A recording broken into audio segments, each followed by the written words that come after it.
koran. Baca itu tuh kan, pernah baca kan?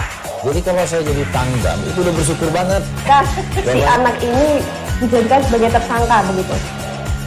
Ya kalau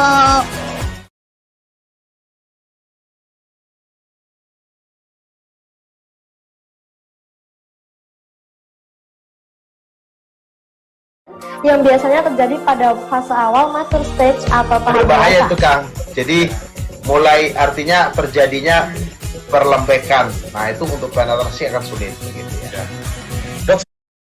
Terima kasih Anda masih menyaksikan live update.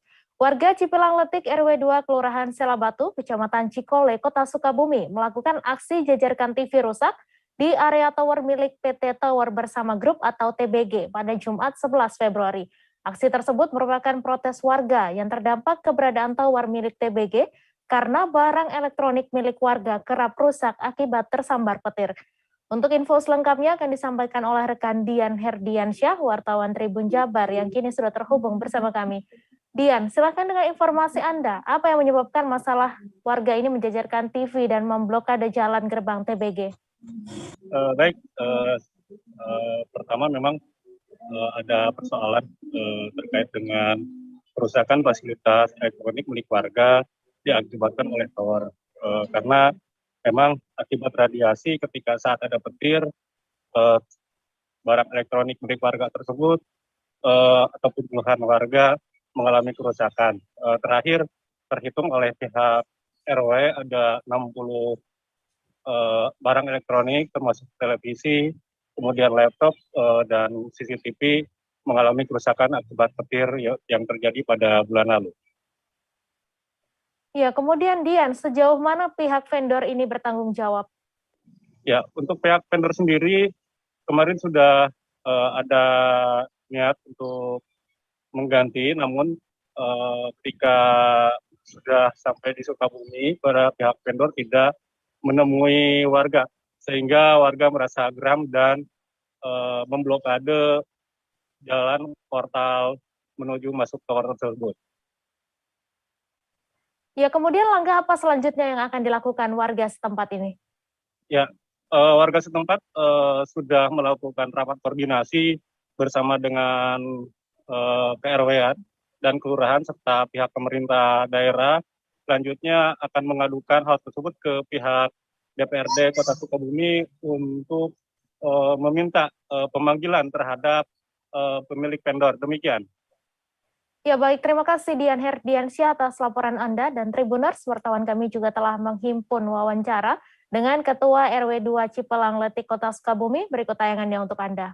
Jadi peristiwa ini kan sudah dari warga yang menginginkan, terutama tadi di pagi hari tadi memang ada, saya pikir itu bentuk kekecewaan warga ya, yang memang sudah terkoordinasi, sudah diinfokan ke kelurahan juga dan ke yang lainnya, bahwa kami warga, walaupun tidak seluruh warga, ingin diselesaikan secara cepat, tanggap, sesuai dengan apa yang hak-hak warga terima tuh, terutama untuk penggantian barang-barang yang rusak. Jadi yang kami tunggu itu adalah komunikasi yang baik dari pihak perusahaan kepada warga kami, karena mungkin itu yang belum kami nilai itu belum terlaksana dengan baik komunikasinya. Memang agak terkesan kurang tanggap ya, kurang respon, sehingga saya pikir hal tadi mudah-mudahan memberi sinyal kepada perusahaan ya, bahwa kami warga di sini juga ingin secepatnya terselesaikan, dan mudah-mudahan direspon dengan cukup baik oleh perusahaan, pengurus, kemudian juga dengan perwakilan korban. Saya mencoba awalnya untuk memediasi sebetulnya perusahaan dengan warga, dan akhirnya keputusan terakhir itu pihak korban ya, terutama korban, kemudian juga didukung oleh kepengurusan RT RW setempat. Deadline terakhir itu memang ada pembicaraan awal sebelumnya itu walaupun secara lisan ya tidak ada hitam di atas putih, katanya di tanggal 18. Hasil swab PCR dari 148 pelajar Indonesia yang direpatriasi dari Malaysia pada Rabu 9 Februari menunjukkan 20 diantaranya positif COVID-19. Hal itu dibenarkan oleh juru bicara Satgas COVID-19 Nunukan, Sabarudin. 20 pelajar yang dinyatakan positif COVID-19 ini diketahui tidak memiliki gejala sama sekali. Untuk info selengkapnya akan disampaikan langsung oleh rekan Febrianus Felis, wartawan Tribun Kaltara yang kini sudah terhubung bersama kami. Halo Felis, silahkan dengan informasi Anda. Bagaimana prosedur kesehatan saat menerima 148 pelajar Indonesia dari Malaysia ini? Baik, mengenai prosedur kesehatan yang dilakukan terhadap pelajar, 148 pelajar yang mendapat program repatriasi gelombang ketiga di tahun ini. Sebelum diberangkatkan dari Tawau Malaysia, mereka terlebih dahulu dilakukan dilakukan swab PCR dengan hasil negatif COVID-19. Selain itu juga 148 pelajar itu diketahui sudah mendapatkan vaksinasi lengkap dosis 1 maupun dosis 2 di Malaysia. Dan saat tiba di Pelabuhan Tenun Taka, tim dari kantor kesehatan Pelabuhan Nunukan juga kembali melakukan tes swab PCR.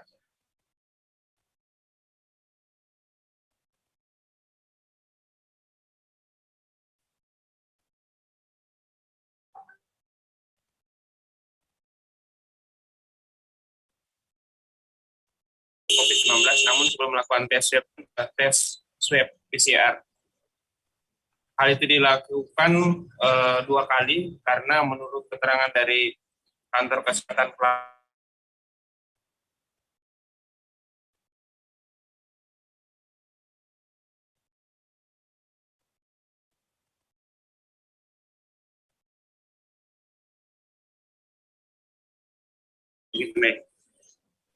Iya, kemudian Felis, bisa dijelaskan bagaimana kondisi 20 pelajar yang dinyatakan positif COVID-19 ini?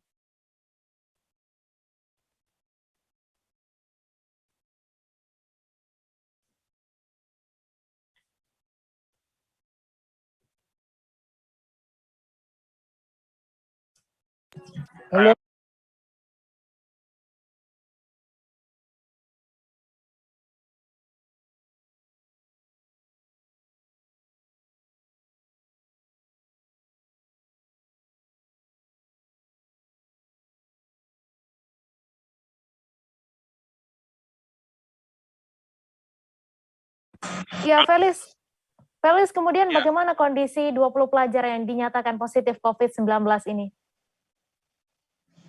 Ya, kondisi 20 pelajar yang dinyatakan positif COVID-19 berdasarkan hasil swab PCR-nya, saat ini dilakukan isolasi mandiri di Rusunawa Nunukan. Berdasarkan keterangan dari Dr. Barula, 20 pelajar itu tidak mengalami gejala COVID-19, artinya orang tanpa gejala, sehingga cukup dilakukan isolasi mandiri selama masa karantinanya, yaitu 7 hari ke depan. Dan nanti setelah masa karantina hari ke-6, juga akan dilakukan kembali swab PCR yang kedua untuk 148 pelajar.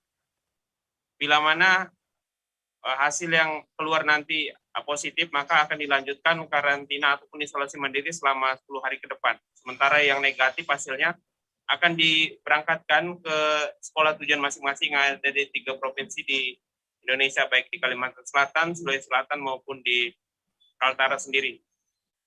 Okay. Iya, kemudian bagaimana upaya yang dilakukan oleh tim Satgas COVID-19 Nunukan untuk mencegah penyebaran lebih luas?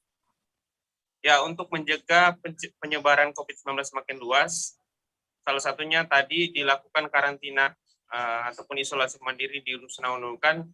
Juga terhadap ratusan pelajar itu diberikan suplai vitamin untuk menambah daya tahan tubuh, dan juga tim BPBD Nunukan sudah melakukan penyemprotan disinfektan di sekitar Rusunawa, tempat mereka karantina, juga di kamar-kamar yang ditempati oleh 148 pelajar. Dan sekedar informasi bahwa 20 pelajar itu ditempatkan dengan lantai terpisah meskipun di satu gedung yang sama di Rusunawa Nunukan. Begitu, Mei. Kemudian awalnya pelajar yang didaftarkan untuk direpatriasi ini ada 161 orang. Lalu mengapa yang tiba hanya 148 pelajar? Ya, baik, Mei. Awalnya untuk gelombang ketiga repatriasi pelajar ini didaftarkan ada sekira 161 pelajar, namun 13 pelajar itu masih terkendala dokumen perjalanan sehingga mereka masih harus melengkapi beberapa dokumen perjalanan sebelum diberangkatkan ke Indonesia. Dan mereka juga dibantu oleh guru pendamping alumni dari sekolah mereka masing-masing. Dan saat ini mereka berada di sekretariat yang ada di Tau, Malaysia. Begitu, Mei. Baik, terima kasih Febrianus Felis atas laporan Anda, dan Tribuners, wartawan kami juga telah menghimpun wawancara dengan pelajar Indonesia yang direpatriasi dari Malaysia. Berikut tayangannya untuk Anda. Umur berapa? 2012 ke Malaysianya. Terus tiga. Kamu anak berapa? Anak pertama. Oh, anak pertama. Umurnya? Umurmu berapa? 17 tahun. Atas? Satu orang saya lahir di Malaysia. Oh, satu yang lahir di Malaysia. Adikmu? Oh, kalian dibawa orang tua ke Malaysia? Iya. Kilang. Baru ke Kilang. Berapa tahun kerja begitu?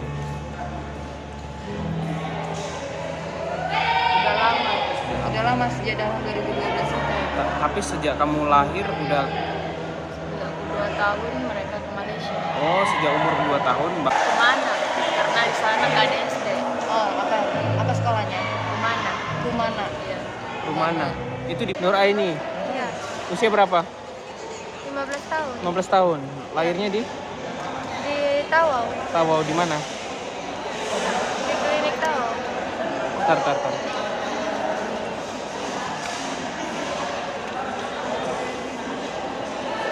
Lahirnya di? Tawau. Tawau. Iya. Di Tawau tahun berapa lahir? Sebelum lahir beliau udah kerja gitu ya? Iya. Mama kerja apa? Sama, baru-baru saya kerja. Masih kecil? Enggak, besar sudah kelas 7 SM. 7 SM? 1 tahun, langsung lanjut SMA. Lanjut SMP. 3 Iya. tahun ya, di Rumana juga. Iya. Ini dapat beasiswa, itu tesnya gimana? Wawancara atau tertulis? Tertulis. Ada wawancara juga tapi? Ada. Berapa nilai ijazah SMP-nya? NIM-nya? NIM-nya berapa? Nilai ijazah SMP? Di ijazah kan ada nilai paling akhir, itu ada berapa? Berapa dapat? 78,90. Nah? 78, Badan Narkotika Nasional atau BNN Kabupaten Bangka Selatan mendatangi kantor DPRD Bangka Selatan untuk mengecek urin para anggota dewan dan pegawai yang ada di kantor tersebut pada Kamis 10 Februari. Dari 40 orang yang dicek urinnya, tidak ada terindikasi narkotika ataupun zat adiktif lainnya. Untuk info selengkapnya akan disampaikan rekan jurnalis Bangka Post, Yuranda, yang kini sudah terhubung bersama kami. Selamat sore Yuranda, silakan dengan informasi Anda. Mengapa BNNK Bangka Selatan ini menggelar tes urin mendadak? Ya, dapat saya sampaikan, Mei. Pada Kamis kemarin, tanggal 10 Februari 2022, BNN Kabupaten Bangka Selatan mendatangi kantor DPR Kabupaten Bangka Selatan guna mengecek para anggota dewan dan para staf serta pegawai yang ada di sana, entah apakah mengkonsumsi narkoba atau zat adiktif lainnya. Namun dalam pengecekan urin tersebut, BNNK Bangka Selatan sendiri tidak menemukan zat adiktif yang terkandung di dalam urin para pegawai tersebut.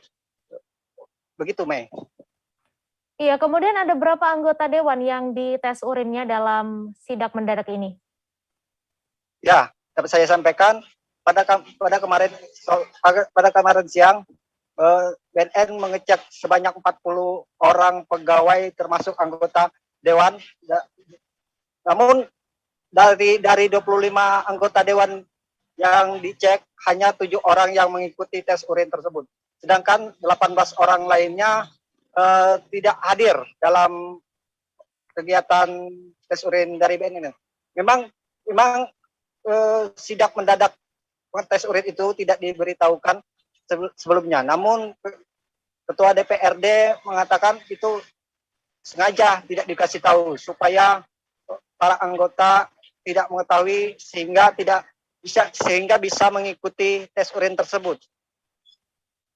Begitu, Mei. Ya, baik. Terima kasih Yuranda atas laporan Anda, dan Tribuners, wartawan kami juga telah menghimpun wawancara dengan Ketua DPRD Bangka Selatan. Berikut tayangannya untuk Anda. Terima kasih. Jadi pertama-tama saya menyampaikan terima kasih kepada BNN Kabupaten Bangka Selatan yang mana pada hari ini datang ke DPRD secara spontanitas, hanya janjian dengan saya untuk melaksanakan tes urin secara dadakan di DPRD ini.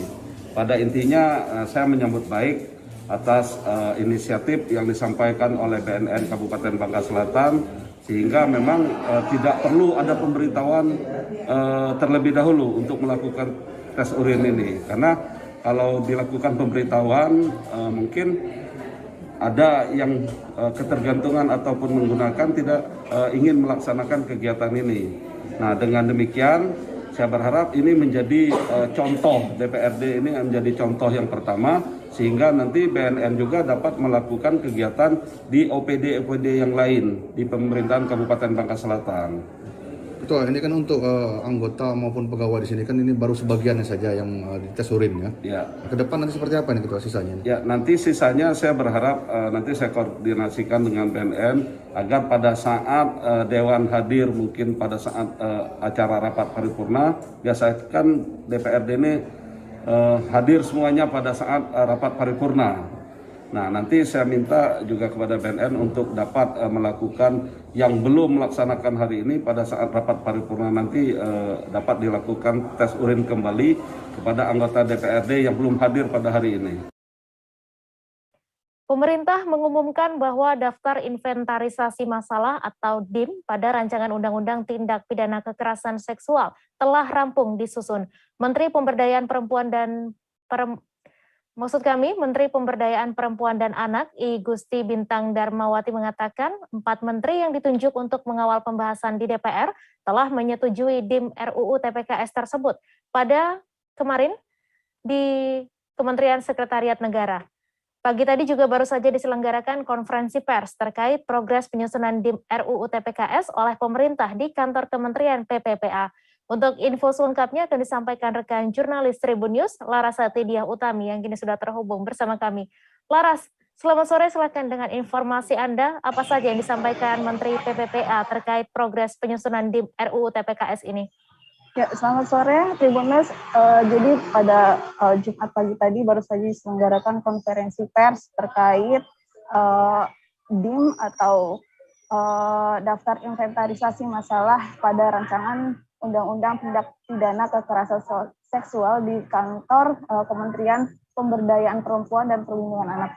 Jadi Menteri Pemberdayaan Perempuan dan Perlindungan Anak tadi, I Gusti Bintang Darmawati mengatakan bahwa proses penyusunan DIM sudah rampung. Hal ini ditandai dengan disetujuinya DIM RUU TPKS tersebut pada pagi tadi pukul 9 di Kementerian Sekretaris Negara oleh 4 kementerian yang ditunjuk untuk mengawal pembahasan DIM tersebut. Jadi Menteri PPPA mengatakan bahwa draft RUU TPKS tersendiri itu terdiri dari 12 bab dan 73 pasal yang isi substansinya secara umum itu antara komitmen DPR sejalan dengan komitmen pemerintah dalam upaya pencegahan dan penanganan kasus kekerasan seksual. Sedangkan dalam DIM pemerintah sendiri terdiri dari 588 DIM yang mengakomodir masukan dari kementerian lembaga terkait yang terangkum dalam 12 bab dan 81 pasal. Menteri Bintang sendiri berharap bahwa DIM pemerintah dapat melengkapi draft RUU TPKS yang dikirim DPR sehingga saat dibahas nanti RUU bisa komprehensif dan menjawab berbagai permasalahan yang terjadi di lapangan. Ya, kemudian Laras, apa saja yang diatur dalam RUU TPKS ini dan apa yang diharapkan pemerintah setelah penyusunan DIM RUU TPKS ini selesai disusun? Baik, jadi ada berbagai hal yang berkaitan dengan pencegahan kekerasan seksual diatur dalam draft RUU TPKS yang selanjutnya termasuk salah satunya itu yang tadi paling disoroti adalah mengatur soal hak-hak korban kekerasan seksual seperti hak perlindungan korban, hak perlindungan keluarga korban, dan hak perlindungan terhadap saksi. Jadi setiap korban itu berhak atas penanganan, perlindungan, dan pemulihan sejak terjadinya tindak pidana kekerasan seksual, baik dalam proses peradilan maupun proses penanganan di lembaga non-peradilan. Adapun ancaman hukuman untuk pelaku kekerasan seksual juga diatur di dalam draft tersebut. Meski tadi Wakil Menteri Hukum dan HAM Edward Omar Syarif tidak menjelaskan secara gamblang apa saja yang ada di ancaman hukuman yang ada di dalam draft tersebut, namun Menkumham juga memastikan bahwa tidak terjadi tumpang tindih antara hukum yang ada dalam draft RUU TPKS dengan hukum acara lainnya. Jadi dalam draft RUU TPKS sendiri dari DPR itu ada 5 bentuk tindak kekerasan seksual yang diatur di dalamnya. Namun pemerintah menambahkan sehingga ada sekitar 7 tindak pidana kekerasan seksual yang diatur dalam RUU TPKS, yaitu mulai dari kekerasan seksual dalam bentuk fisik, pelecehan seksual secara fisik maupun pelecehan seksual secara non fisik, pemaksaan kontrasepsi, pemaksaan sterilisasi, ada juga pemaksaan perkawinan, dan juga perbudakan seksual dan penyiksaan seksual. Jadi diharapkan sebagaimana diketahui kalau karena kasus kekerasan seksual di Indonesia sendiri ini bak fenomena gunung es yang terekspos media juga hanya dikit. Jadi Menteri PPA berharap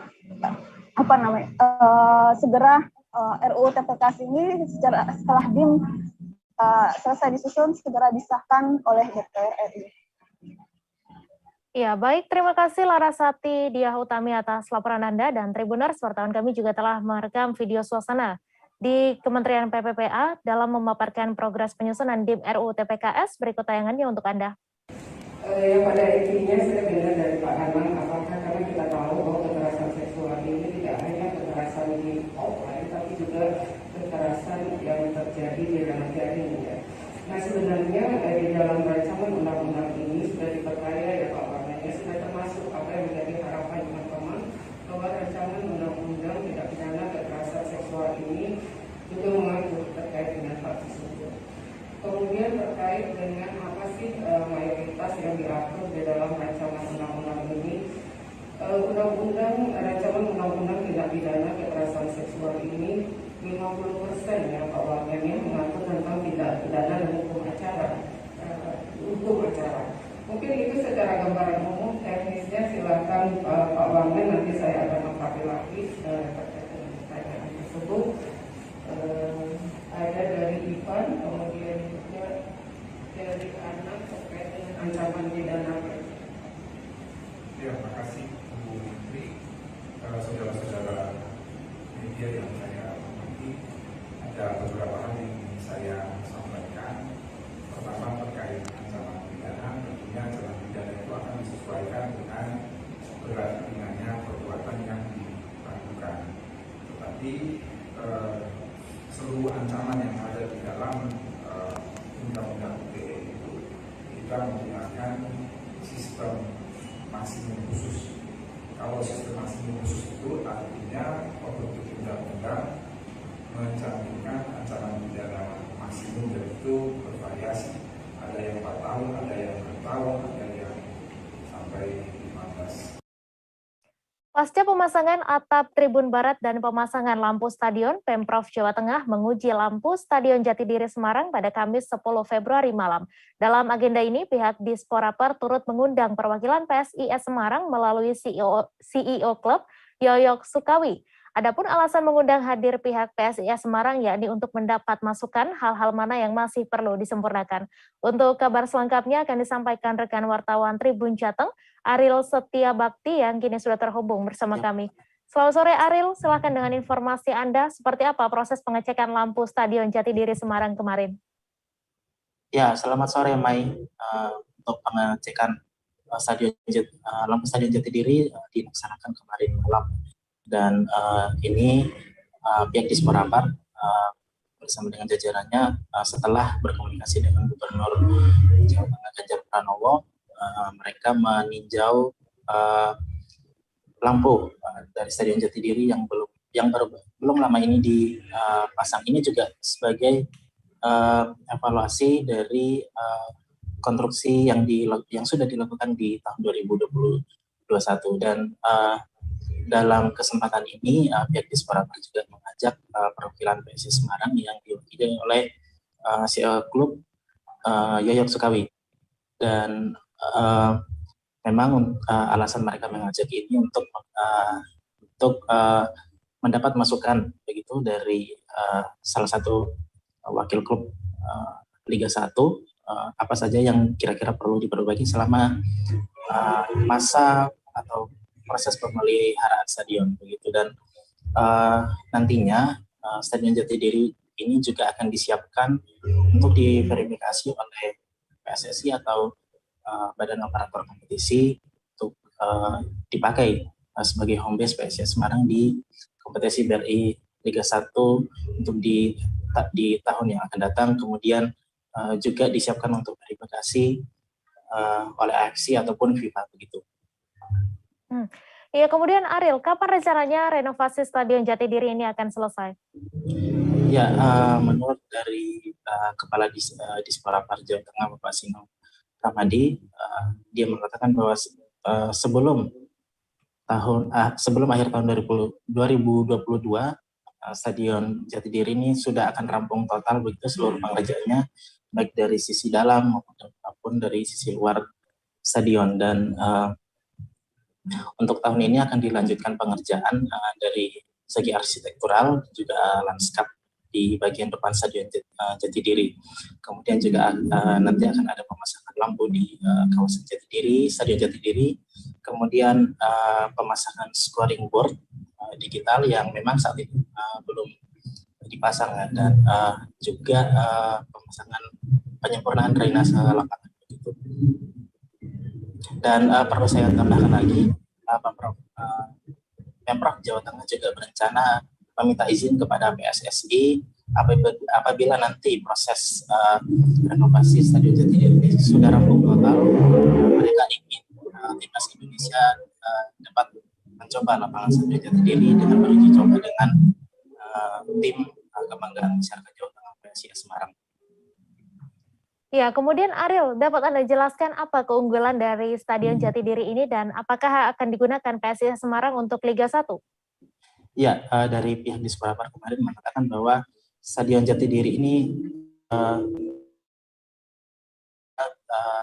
tribun VIP ya, baik yang ada di sisi barat dan juga di sisi timur. Ini salah satu yang unik dan jarang kita temui di stadion di Indonesia begitu. Dan untuk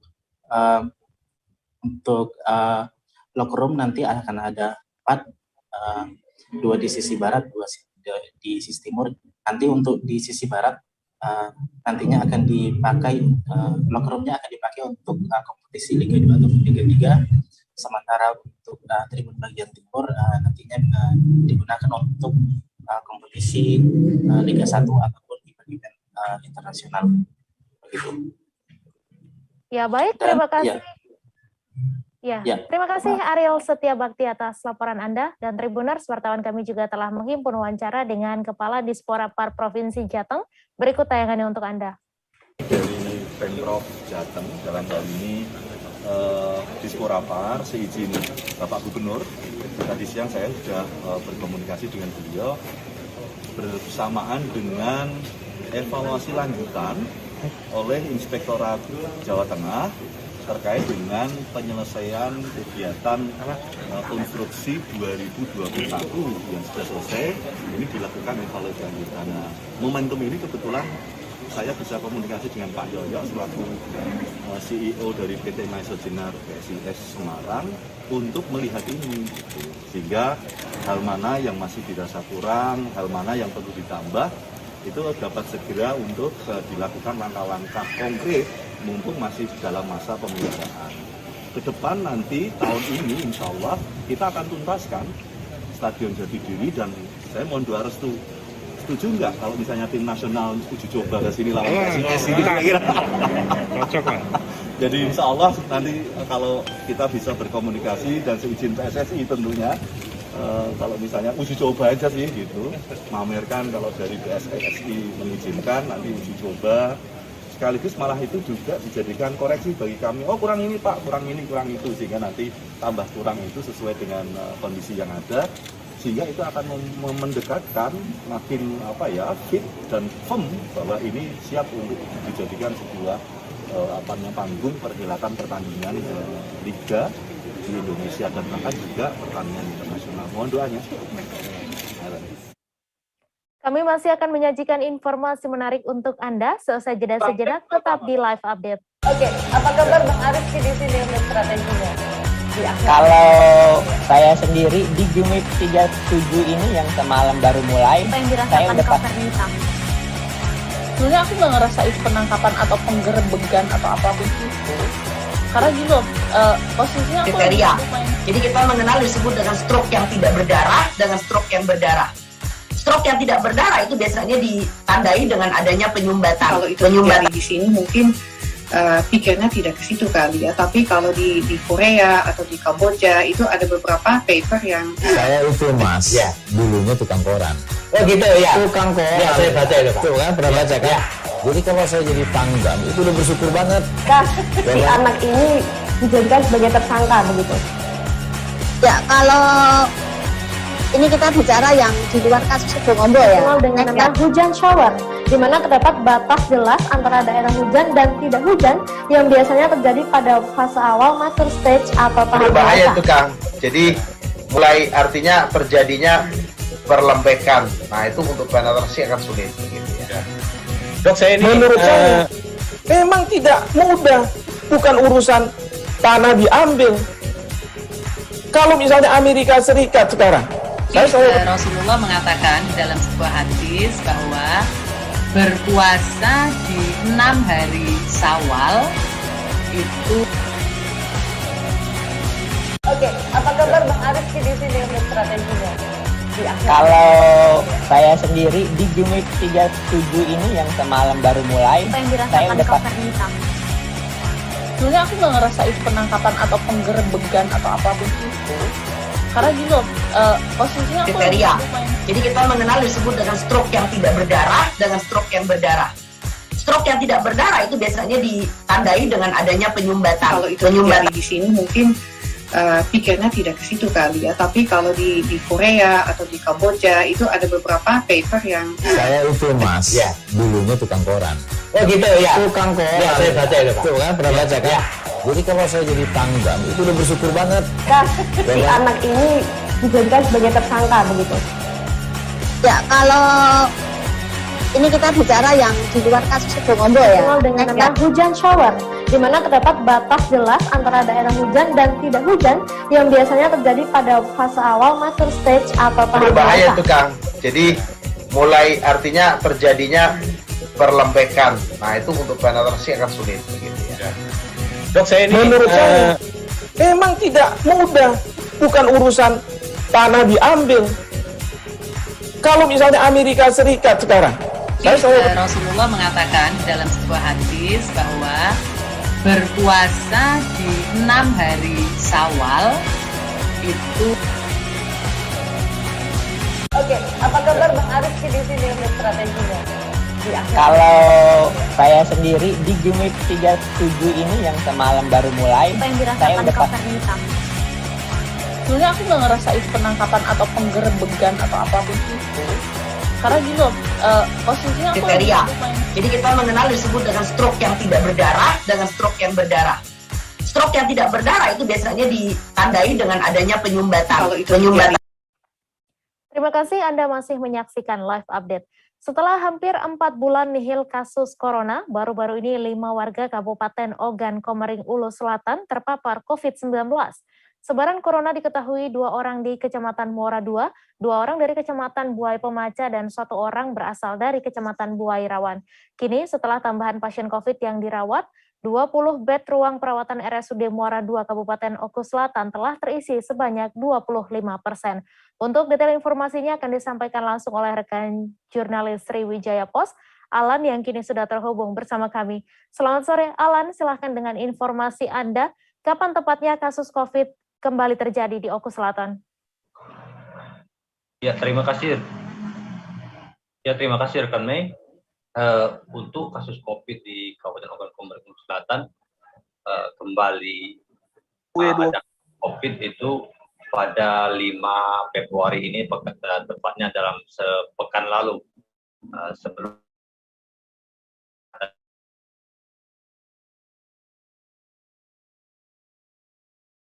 21 lalu hingga Februari ini itu nihil kasus COVID. Namun sepekan lalu kembali terjadi adanya kasus COVID, yaitu sebanyak 5 orang.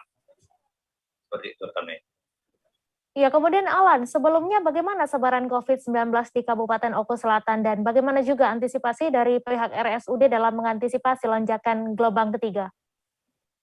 Seperti saya sampaikan sebelumnya, rekan Mei, bahwa sebelumnya memang nihil dari kasus COVID yang baru-baru kembali muncul kasus COVID ini sejak 5 Februari bulan ini. Namun untuk mengantisipasi hal ini, pihak RSUD Muara II pertama mulai melakukan penekanan kembali untuk tidak adanya jam besuk, serta bagi keluarga pasien yang menjaga pasien yang sedang dirawat inap di RSUD itu hanya diwajibkan 1 orang, serta juga untuk mengantisipasi gelombang ketiga lonjakan COVID ini juga mereka sudah menyiapkan seperti halnya oksigen dan obat-obatan, serta tersedianya penyediaan ruang isolasi yang sebanyak 20 bed untuk pasien COVID ini. Seperti itu, kan. Ya, kemudian bagaimana juga kesadaran masyarakat ketika beraktivitas di luar perihal penerapan protokol kesehatan? Ya, rekan Mei, untuk memang untuk dalam bulan belakangan atau 2 bulan belakangan ini memang warga sedikit mulai mengabaikan prokes. Namun dari TNI Polri tetap aktif melakukan sosialisasi untuk kesadaran masyarakat terhadap prokes, terlebih dari Polri. Mereka kerap melakukan razia-razia di kota, di jalan raya, khususnya bagi pengendara yang tidak menggunakan masker, dengan dilakukan seperti penegasan dan juga teguran agar mereka kembali sadar akan pentingnya prokes, seperti itu, Mei. Ya, baik, terima kasih Alan atas informasi Anda, dan Tribuners, wartawan kami juga telah menghimpun wawancara dengan Direktur Utama RSUD Muara II. Berikut tayangannya untuk Anda.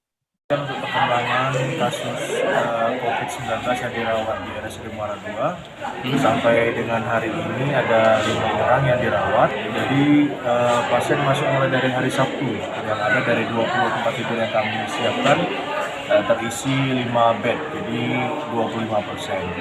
Kemudian untuk yang lain-lain, alhamdulillah stok oksigen sampai saat ini masih dalam kondisi memadai, begitu juga persediaan untuk APD dan juga obat-obatan penanganan COVID sudah kami siapkan, mudah-mudahan, dan ini akan terus kami tambah untuk persiapan lebih kurang 3 bulan ke depan menghadapi gelombang ketiga lonjakan COVID-19. Sebanyak 50 tenaga kesehatan RSMH Kota Palembang terpapar COVID-19 pasca dilakukan swab massal beberapa hari lalu. Hingga saat ini, swab massal pun masih terus berjalan dan masih diikuti oleh seluruh nakes dan pegawai RSMH Palembang. Sejauh ini belum ada penambahan kasus tenaga kesehatan yang terpapar. Untuk detail informasinya akan disampaikan langsung oleh rekan jurnalis Tribun Sumsel, Sri Hidayatun, yang kini sudah terhubung bersama kami. Selamat sore, Sri. Silahkan dengan informasi Anda. Bagaimana situasi terkini RSMH Palembang pasca ada 50 tenaga kesehatan yang terpapar COVID-19?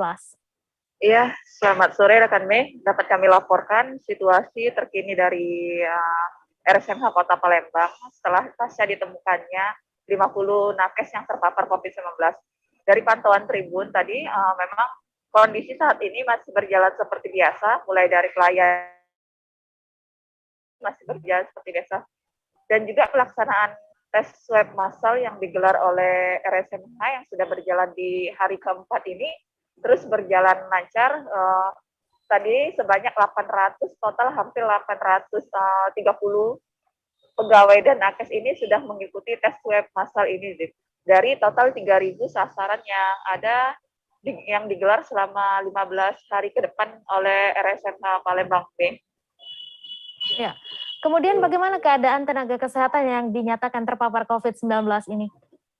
Iya, keadaan pasien, maksud saya nakes yang terpapar COVID-19 saat ini berdasarkan hasil wawancara dengan Humas RSMH Palembang, itu mereka saat ini sedang menjalankan isolasi mandiri, baik itu yang berada di rumah maupun juga ada yang di rumah sakit, tergantung dengan keadaan mereka masing-masing dari keadaan kondisi mereka, maksudnya terpapar COVID ini. Dan memang kebanyakan para nakes yang terpapar ini memiliki gejala ringan, sehingga memang banyak melakukan isolasi mandiri di rumah masing-masing. Kemudian Sri, bagaimana data terkini kasus terkonfirmasi COVID-19 di Kota Palembang? Ya, dapat kami laporkan juga perkembangan kasus COVID-19 di Kota Palembang ini memang setiap hari semakin meningkat. Sejak 18 Januari lalu kasus ini terus meningkat, dan tercatat dari Dinas Kesehatan Kota Palembang per hari ini data ini maksud saya yang terlapor terkonfirmasi hari ini sekitar 294 kasus, hampir 300 kasus. Dan ini kenaikan ini memang terjadi pada bulan Februari, di mana waktu sebelum-sebelumnya ini kasus terkonfirmasi ini hanya 1 bahkan 0 kasus. Dan lonjakan ini memang membuat pihak pemerintah setempat pun terus gencar melakukan razia prokes, dan rumah sakit juga terus gencar melakukan tes swab massal kepada nakes dan karyawannya. Baik, terima kasih Sri Hidayatun atas laporan Anda, dan Tribuners, wartawan kami juga telah menghimpun wawancara dengan Kepala Humas RSMH. Ikut tayangannya untuk Anda. Ya, dari 3.000 karyawan, hampir 3.000 ya, itu saat ini sudah 847 nakes yang sudah kita swab. Ya, mudah-mudahan target 15 hari seluruh nakes kita sudah di swab semua. Untuk kondisinya sekarang saat ini Kak, apakah sudah ada penambahan kasus lagi yang terpapar nakes dari kemarin 50? Ya, kemarin Pak Dirut ngasih info pasien 50 dari nakes sudah positif ya. Untuk hari ini datanya belum masuk, mungkin ada penambahan. Persentase penambahan dari hari pertama ke 2 itu berapa persen Pak? Ini kan sudah ketiga kan, hari keempat. Sekitar 8%. 8% per harinya Pak. Dari yang kita sudah. Nah, kondisi terkini nakes yang terpapar itu saat ini mereka isolasi mandiri atau ditempatkan di RSMH? Ada yang isolasi mandiri, ada yang dirawat sini. Kami juga sudah menyiapkan tempatnya untuk isolasi. Ketersediaan bor sendiri Pak? Bor saat ini tingkat keisiannya untuk COVID 40 tempat tidur dari 59 tempat tidur. Jadi saat ini kita sudah merawat 42 pasien. Wali Kota Bogor Bima Arya Sugiarto mengikuti vaksinasi COVID-19 suntikan dosis ketiga atau vaksin booster pada Senin 10 Februari. Usai memberikan contoh, Bima Arya mengajak semua pihak untuk tidak ragu disuntik vaksin, terutama tenaga pendidik di Kota Bogor. Pasalnya dalam vaksinasi massal yang digelar ini, Bima Arya mengaku kecewa dengan minimnya minat masyarakat untuk disuntik vaksin. Untuk detail informasinya akan disampaikan langsung oleh rekan jurnalis Tribun Bogor, Rahmat Hidayat yang kini sudah terhubung bersama kami. Selamat sore Rahmat, silahkan dengan informasi Anda. Wali Kota Bogor ini divaksin jenis apa dan mengapa baru divaksin kali ini? Ya baik, selamat sore Mei dan rekan-rekan Tribuners lainnya. Dapat kami katakan bahwa melakukan vaksinasi dosis ketiga atau vaksin booster jenis Pfizer yang beliau datang ke Puri Begawan, Kecamatan Bogor Timur, Kota Bogor pada hari Kamis tanggal 10 Februari 2022. Begitu Mei. Kemudian apa sebabnya vaksin booster di Bogor ini sepi peminat dan apa imbauan dari pemerintah Kota Bogor? Baik, untuk sepi ataupun minimnya antusiasme melakukan vaksinasi booster di Puri Begawan tersebut, Bima Arya Sugiarto mengatakan bahwa faktor minimnya antusiasme dari masyarakat terutama pendidik untuk melakukan booster tersebut dikarenakan mungkin ditakutkannya adanya kerumunan, kemudian para calon mendapat suntikan vaksinasi booster tersebut sedang isolasi mandiri. Begitu Mei. Ya, kemudian bagaimana kekecewaan dari Wali Kota Bogor ini saat melihat vaksinasi massal tersebut? Untuk kekecewaan dari Wali Kota Bogor Bima Arya Sugiarto melihat vaksinasi booster yang dilakukan di Puri Begawan pada hari kemarin, beliau melihatnya bahwa kekecewaannya tersebut dikarenakan bahwa sebenarnya vaksinasi booster yang dilakukan di Puri Begawan itu dikhususkan untuk tenaga pendidik untuk seluruh jenjang instansi pendidikan di Kota Bogor. Karena saat ini sesuai dengan peraturan dari Satgas COVID-19 Kota Bogor, seluruh jenjang instansi pendidikan di Kota Bogor saat ini sedang menunda pembelajaran tatap muka hingga tanggal 14 Februari. Kemudian Bima Arya pun mengimbau untuk para pendidik ataupun masyarakat lainnya untuk segera melakukan booster sehingga nantinya ketika lonjakan kasus angka positif COVID-19 di seluruh instansi pendidikan landai, PTM pun akan segera dilaksanakan. Begitu Mei. Ya baik, terima kasih Rahmat Hidayat atas laporan Anda dan Tribuners. Wartawan kami juga telah menghimpun wawancara dengan Wali Kota Bogor. Berikut tayangannya untuk Anda. Yang ditargetkan ini baru 20, berapa? 10% ya. Padahal kita targetnya di sini lebih dari 1000 ya, berapa? Hari ini di sini 2.500. Iya, 2.500, yang datang cuma 100-an. Jadi ini kita akan koordinasikan lagi untuk mengingatkan kepada para guru-guru ini semua. Ini kan targetnya pendidik nih, ya, supaya PTM lebih aman gitu. Ya, padahal sudah kita umumkan semuanya, sudah kita ingatkan, sudah kita beri notifikasi ya Dok ya. Tapi kemunculannya sangat minim gitu. Jadi saya ingatkan lagi kepada semua pendidik ya, guru-guru yang sudah melewati masa 6 bulan. Nah, karena saya hari ini sudah 6 bulan, jadi sudah bisa di booster. Nah, untuk segera vaksin supaya aman nanti PTM ini supaya tidak ada kluster-kluster lagi. Gitu. Pak, hari ini Bapak ini alasannya kenapa Pak? Kita nggak paham ya. Mungkin kekhawatiran keluar rumah, mungkin ya. Mungkin kekhawatiran ada kerumunan gitu, atau memang belum 6 bulan. Tapi yang 1000 itu sudah 6 bulan kan? Gitu ya. Ini kita sampaikan bahwa ini kondisinya begini, sepi. Jadi insya Allah aman gitu ya. Jadi silahkan untuk datang ke Puri Begawan. Hari ini di booster juga ya Pak? Ya, karena saya harus menunggu 6 bulan. Jadi waktu itu kan di bulan 9 Agustus ya. Hari ini pas 6 bulan gitu. Jadi sesuai dengan waktunya, mudah-mudahan aman. Vaksin apa Pak? Pfizer. Ada efek ya 15 menit tidak ada apa-apa ya, masih mudah-mudahan nggak dapat. Panitia W20 terus mematangkan persiapan side event W20 G20 yang akan berlangsung di Likupang, Kabupaten Minahasa Utara, Provinsi Sulawesi Utara pada 15 Februari mendatang. Kadis Kominfo Minahasa Utara, Hani Tambani mengatakan, konferensi pers Panitia Nasional berlangsung via Zoom pada Kamis 10 Februari. Kemudian pada Jumat 11 Februari akan berlangsung Seminar Nasional Perempuan Hebat Sulawesi Utara.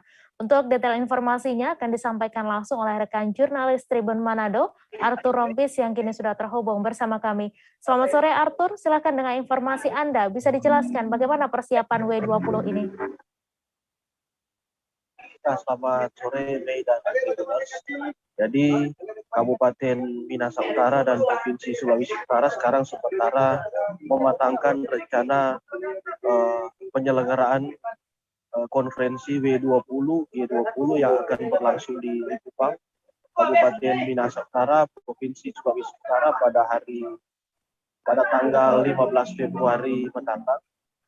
Jadi sejumlah persiapan sementara dilakukan, seperti baru saja kemarin diadakan konferensi pers untuk menerangkan apa yang sebenarnya menjadi tujuan dari kegiatan tersebut dan lain-lainnya. Kemudian juga rencananya panitia akan berdatangan pada esok hari, pada hari Sabtu, dan delegasi berbagai negara akan mulai datang pada hari Senin nanti.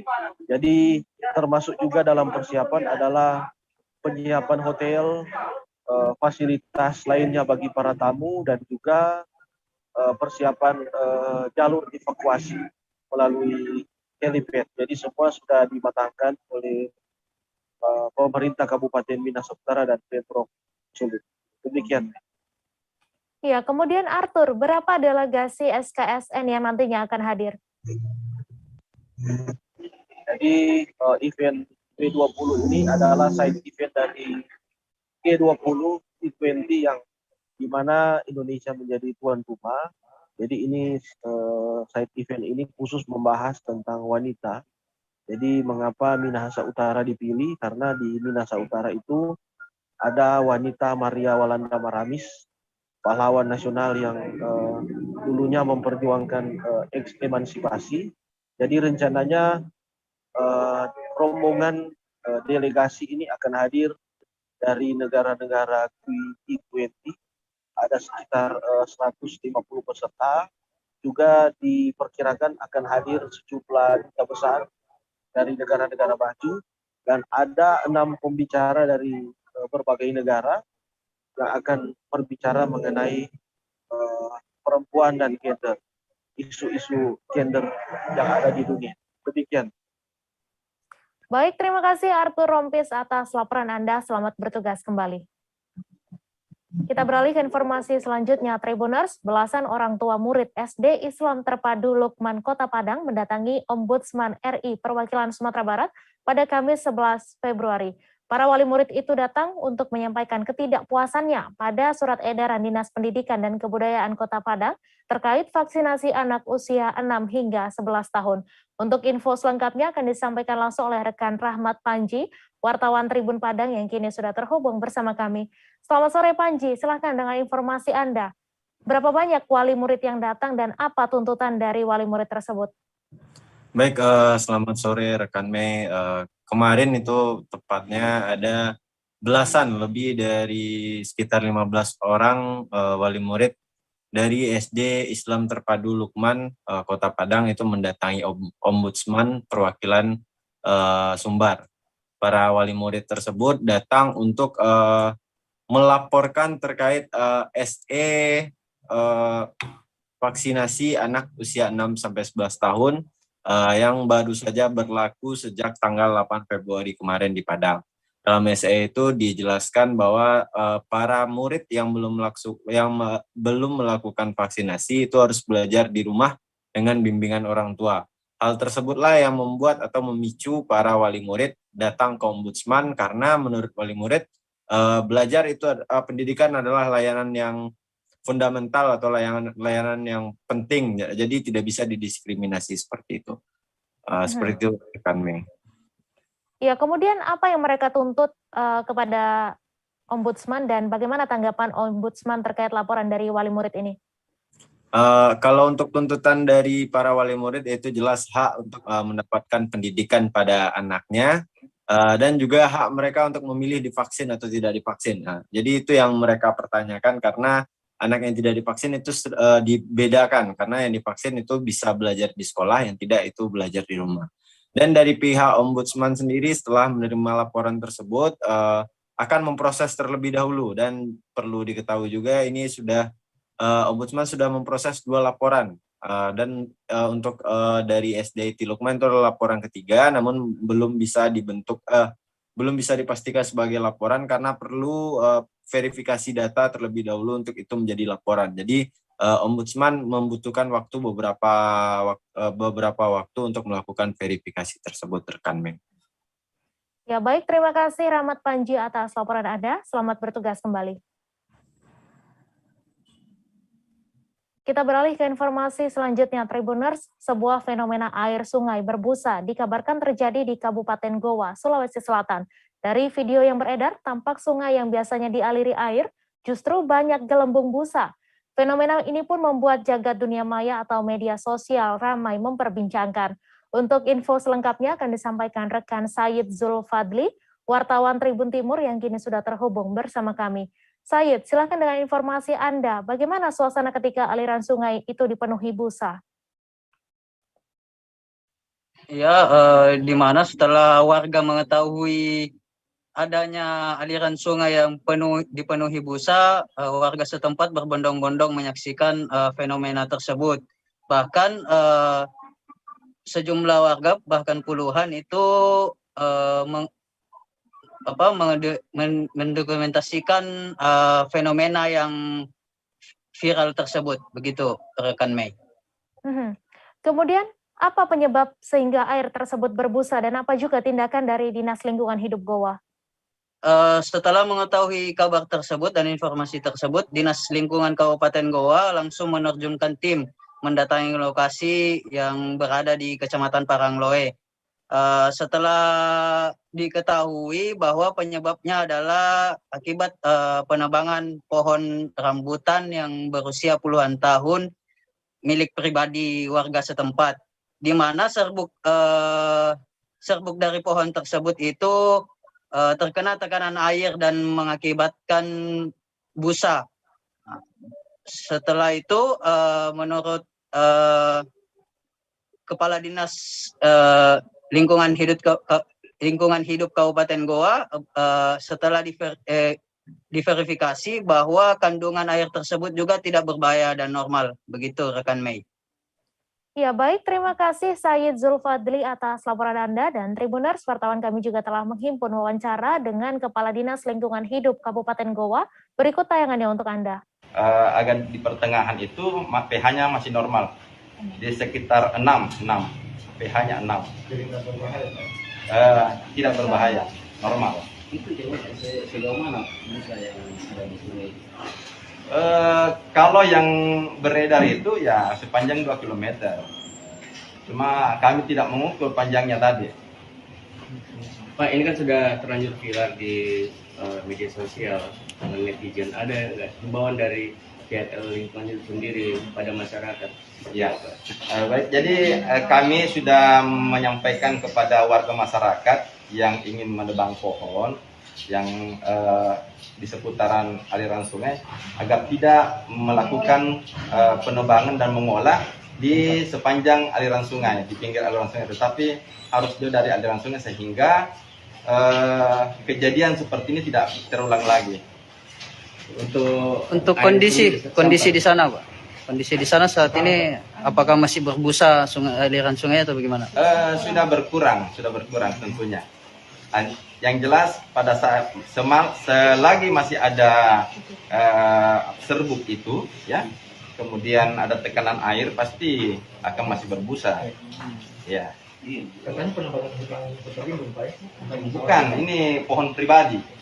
Jadi satu pohon rambutan milik pribadi yang usianya kurang lebih sudah puluhan tahun. Kalau untuk sampel airnya sendiri, Pak, pH-nya gimana, Pak? Tetap sama dengan yang tadi, 6, pH 6. Normal ya? Normal. Pak, ini kejadian pertama atau sudah Iya, pernah terjadi sebelumnya. Yang kami ketahui baru pertama kali kami dapat yang hal seperti ini.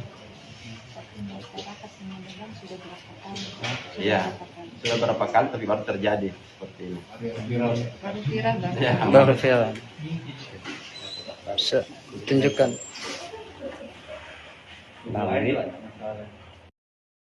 Informasi tadi sekaligus menutup perjumpaan kita dalam live update hari ini. Tribuners, lantaran masih di tengah pandemi, kami kembali mengingatkan untuk selalu menerapkan protokol kesehatan dimanapun Anda berada. Saya Mesa Desirait beserta kru yang bertugas pamit. Terima kasih dan sampai jumpa. Jangan lupa like, subscribe, dan share ya.